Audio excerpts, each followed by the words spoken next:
வாழ்க வளமுடன் நீல தமிழ் கிண்ணம் சேனலுக்கு உங்களை அன்புடன் வரவேற்கிறோம். நவம்பர் 20, 2025 அன்று தனியார் பள்ளிக்கூடத்தின் அலட்சிய போக்கை எப்படி எதிர்கொள்வது என்று அடுத்த வீடியோவில் சொல்கிறேன் என்று சொல்லி இருந்தேன். அதற்கான தகவல். தலைப்பு: தனியார் பள்ளி அலட்சியம் மற்றும் பழிவாங்கல் மிரட்டல், சட்டப்பூர்வ தீர்வு. வணக்கம். நீல தமிழ் கிண்ணம். உங்கள் பிள்ளையின் பிரச்சனையை டீச்சரிடம் சொன்னால் தனியா பார்க்க முடியாது அலட்சியமா பேசுறாங்களா?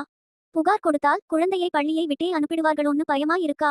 பயம் வேண்டாம். தனியார் பள்ளி நிர்வாகத்தின் அலட்சிய போக்கு சட்டப்படி தவறு. பழிவாங்கினால் அவர்களுக்கு அங்கீகாரம் ரத்தாகலாம். நீங்கள் செய்ய வேண்டிய முதல் காரியம், பள்ளி முதல்வருக்கு உங்கள் புகாரை எழுத்துப்பூர்வமாக மின்னஞ்சல் மூலம் அனுப்புங்கள். அதன் நகலை ஆதாரமாக வைத்திருங்கள். பள்ளி நிர்வாகம் அதன் பிறகும் அலட்சியமாக இருந்தால் உடனடியாக மத்திய அரசின் இந்த அமைப்புகளை அணுகுங்கள். இவை பழிவாங்கலை தடுக்கும் அதிகாரம் பெற்றவை. குழந்தைகள் பாதுகாப்பு புகார்: குழந்தைகள் பாதுகாப்புக்கான தேசிய ஆணையத்தை NCPCR ஆன்லைனில் அல்லது அதன் மின்னஞ்சல். பொது புகார்கள் சேர்பர்சன் தலைவர் cp.ncpcr@nic.in தலைவருக்கான மின்னஞ்சல். பொதுவாக முக்கியமான புகார்களை அனுப்பலாம். உறுப்பினர் செயலர் மெம்பர் செக்ரட்டரி ms.ncpcr@nic.in நிர்வாக ரீதியான உயர் அதிகாரி.